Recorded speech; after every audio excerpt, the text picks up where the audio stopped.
साथियों, जैसा मैंने आपको कुछ दिन पहले बोला था टॉपिक वाइज टेस्ट सीरीज देने का, तो लगभग 60 टॉपिक हैं जो मैंने एप्लीकेशन पर अपलोड कर दिए हैं राजस्थान हिस्ट्री और जियोग्राफी के। बाकी जो भी टॉपिक आपको लगता है कि इसमें से मिस है, आप कमेंट करेंगे तो 1 या 2 दिनों में आपको उस टॉपिक का टेस्ट भी हमारी एप्लीकेशन पर मिल जाएगा। प्रत्येक जो टॉपिक में आपको कम से कम 40% और अधिकतम 120% उस टॉपिक के देखने को मिलेंगे। जिस तरीके से प्रश्न अब परीक्षा में पूछे जा रहे हैं, बिल्कुल उसी तरीके के प्रश्न हमने इस टेस्ट सीरीज में लाने का प्रयास किया है।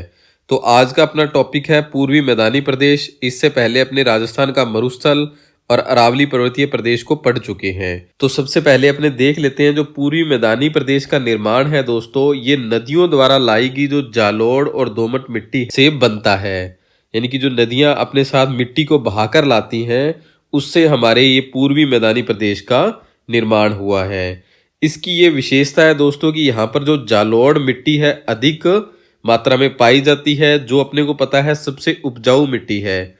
इसी कारण इसे क्या है, सर्वाधिक उपजाऊ भौतिक विभाग राजस्थान का माना जाता है। नदियों द्वारा जो लाई गई जालोड़ मिट्टी है दोस्तों, ये सर्वाधिक उपजाऊ मिट्टी होती है। इसी कारण ये जो अपना पूर्वी मैदानी प्रदेश है, ये क्या है, सर्वाधिक उपजाऊ भौतिक विभाग राजस्थान का बन गया है। दोस्तों, इस क्षेत्र में अच्छी खेती होने के कारण इसे खाद्यान्न का कटोरा भी कहा जाता है। अब अच्छी खेती होने का कारण दोस्तों, यहाँ पे नदियां हैं और उपजाऊ मिट्टी है। इन दोनों कारणों से बहुत बढ़िया फसल होती है और इसी कारण से इसे क्या कहा जाता है, खाद्यान्न का कटोरा कहा जाता है।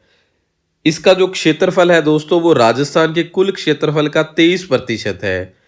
परंतु जो यहाँ पर जनसंख्या निवास करती है, वो 39% जनसंख्या राजस्थान के पूर्वी मैदानी प्रदेश में निवास करती है। कितनी करती है? 39% जनसंख्या निवास करती है। ये जो क्षेत्र है दोस्तों, राजस्थान का सर्वाधिक जनसंख्या घनत्व वाला क्षेत्र है। यानी कि सबसे ज्यादा जो जनसंख्या घनत्व है वो राजस्थान के पूर्वी मैदानी प्रदेश में है। और अगर अपने देखें कि राजस्थान का सबसे कम जनसंख्या घनत्व वाला प्रदेश कौन सा है, तो राजस्थान का जो मरुस्थलीय प्रदेश है, यहाँ पर सबसे कम जनसंख्या घनत्व है।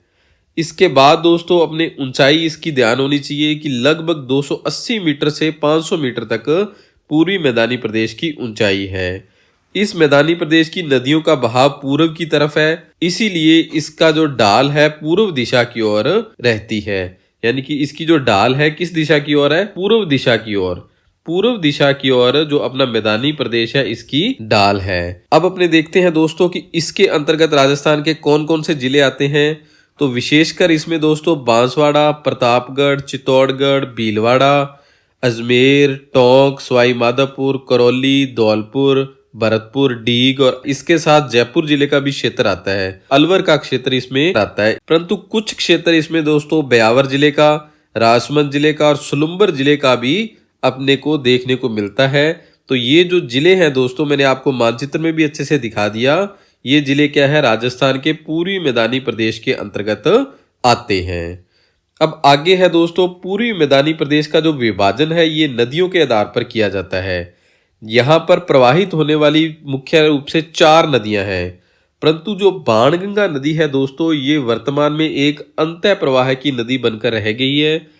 इसीलिए जो अपने पूर्वी मैदानी प्रदेश को अब 3 भागों में बांटते हैं। कौन कौन से हैं? एक तो चंबल बेसिन, माही बेसिन व बनास बेसिन। ये 3 भागों से अपने राजस्थान के पूर्वी मैदानी प्रदेश को समझ सकते हैं। सबसे पहले है चंबल बेसिन।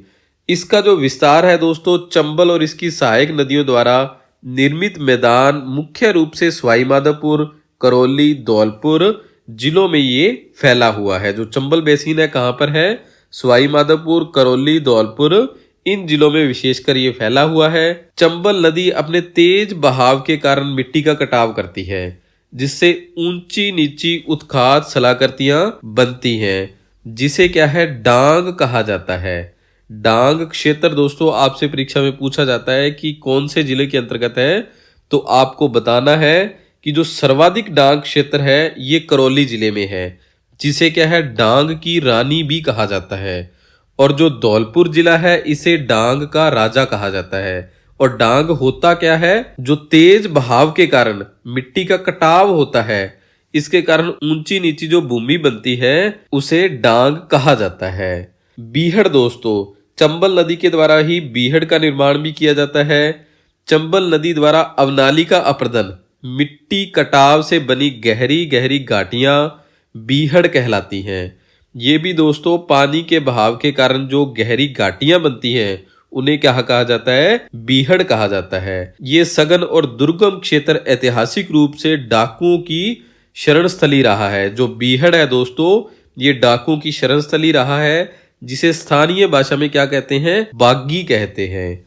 बीहड़ भूमि मुख्य रूप से कोटा, सवाईमाधोपुर और धौलपुर जिले में फैली हुई है। तो ये बहुत ही इंपॉर्टेंट चीजें सी दोनों दोस्तों, डांग और बीहड़ क्षेत्र। परीक्षाओं में इससे संबंधित बहुत बार प्रश्न पूछे गए हैं। अब बात करते हैं अपने माही बेसिन, जिसे अपने छप्पन के बेसिन के नाम से भी जानते हैं। माही और उसकी सहायक नदियों का प्रवाह क्षेत्र बांसवाड़ा, प्रतापगढ़ और डूंगरपुर जिलों के अंतर्गत है। तो ये जो क्षेत्र है दोस्तों, बांसवाड़ा, प्रतापगढ़ और डूंगरपुर जिले का, जो माही बेसिन के अंतर्गत आता है, जिसे क्या है अपने छप्पन बेसिन भी कहते हैं। बांसवाड़ा और प्रतापगढ़ के मध्य स्थित छप्पन नदी नालों का एक समूह है, जिसे छप्पन का मैदान कहा जाता है। कांठल मैदान दोस्तों, प्रतापगढ़ का प्राचीन नाम क्या था? कांठल था। इसलिए प्रतापगढ़ में माही नदी का जो प्रवाह क्षेत्र है उसे कांठल मैदान कहा जाता है। प्रतापगढ़ में दोस्तों जो माही नदी का प्रवाह क्षेत्र है उसे क्या कहा जाता है? कांठल क्षेत्र कहा जाता है। वागड़ दोस्तों, डूंगरपुर और बांसवाड़ा के क्षेत्र को वागड़ कहा जाता है, ये भी आप याद रखिएगा। मेवल दोस्तों, डूंगरपुर और बांसवाड़ा के बीच स्थित जो पहाड़ी भाग है उसे मेवल कहा जाता है। व्याघ्रवाट दोस्तों, डूंगरपुर बांसवाड़ा के इस जंगली इलाके में प्राचीन समय में शेर रहा करते थे, इसलिए इस क्षेत्र को व्याघ्रवाट कहा जाता है। डूंगरपुर और बांसवाड़ा का वो क्षेत्र जहां पर पहले शेर रहा करते थे उसे क्या कहते थे? व्याघ्रवाट कहते थे। मेवल और वागड़ आपने समझ ही लिया है किसे कहते हैं अपने। अब बात करते हैं अपने बनास बेसिन की। तो बनास व इसकी सहायक नदियों के द्वारा इस बेसिन को बनाया जाता है, जिसकी ढाल क्या है? पूर्व दिशा की ओर है। वैसे तो पूरी मैदानी प्रदेश की संपूर्ण ढाल है वो लगभग ही पूर्व दिशा की ओर है। मालपुरा करौली का मैदान बनास बेसिन के उत्तर पूर्व भाग को मालपुरा करौली के मैदान के नाम से जाना जाता है। यह टोंक, सवाईमाधोपुर और करौली जिलों में फैला हुआ है। अब देखो क्वेश्चन आपसे किस तरीके से पूछ सकता है एग्जामिनर कि बनास बेसिन के उत्तर पूर्वी भाग को क्या कहा जाता है। तो आपने अगर ध्यान से पढ़ा है तो आप वहां पे ऑप्शन मालपुरा करौली का मैदान आसानी से टिक कर पाएंगे, जो कहां पर विस्तृत है? टोंक, सवाईमाधोपुर और करौली जिलों में विस्तृत है। एक दोस्तों आपको याद रखना, तृतीय पेनी प्लेन, जो थर्ड पेनी प्लेन है अपना, ये भूगोलवेता थे अपने A.M. हेरोन। इन्होंने बनास बेसिन के इस क्षेत्र को क्या है? तृतीय पेनी प्लेन का नाम दिया था। खेराड़ दोस्तों, जहाजपुरा और शाहपुरा का जो क्षेत्र है इसे क्या है? खेराड़ कहा जाता है। मालपुरा खेराड़ दोस्तों, मालपुरा टोंक वाले क्षेत्र को क्या कहा जाता है? मालपुरा खेराड़ के नाम से जाना जाता है। तो इसी तरीके से दोस्तों अपने आगे वाली वीडियो में बात करेंगे हाड़ौती क्षेत्र के बारे में। इससे पहले अगर आपने हमारी राजस्थान का मरुस्थल और अरावली पर्वतीय प्रदेश की जो एनिमेशन से शॉर्ट्स नोट्स पर आधारित वीडियो बनाई है वो नहीं देखी तो आप उसे जरूर देखिएगा। दोस्तों राजस्थान भूगोल अब मुश्किल नहीं है, क्योंकि अब हम आपके लिए लेके आए हैं ये कलर प्रिंटेड नोट्स, जिसमें आपको हर टॉपिक मानचित्रों के माध्यम से समझाया गया है। अगर आपको ये कलर प्रिंटेड नोट्स चाहिए तो आप हमें 8619845353 पर व्हाट्सएप मैसेज कर सकते हैं। आप देख सकते हैं जैसे ये अरावली पर्वतमाला है, मानचित्रों के माध्यम से ये समझाई गई है। अब आगे जैसे ये दर्रे हैं, ये भी मानचित्र पर समझाए गए हैं। हर टॉपिक को हमने मानचित्रों पर कवर करने का प्रयास किया है। ये बनास नदी है, इसमें जैसे इसकी सहायक नदियाँ, उद्गम स्थान, हर चीज़ को मानचित्र पे लाने का प्रयास किया है। दोस्तों आप इंडिया में कहीं भी रहते हो, ये 5 से 7 दिन में आपके पास डिलीवर हो जाएंगे। तो मंगवाने के लिए अभी व्हाट्सएप करें।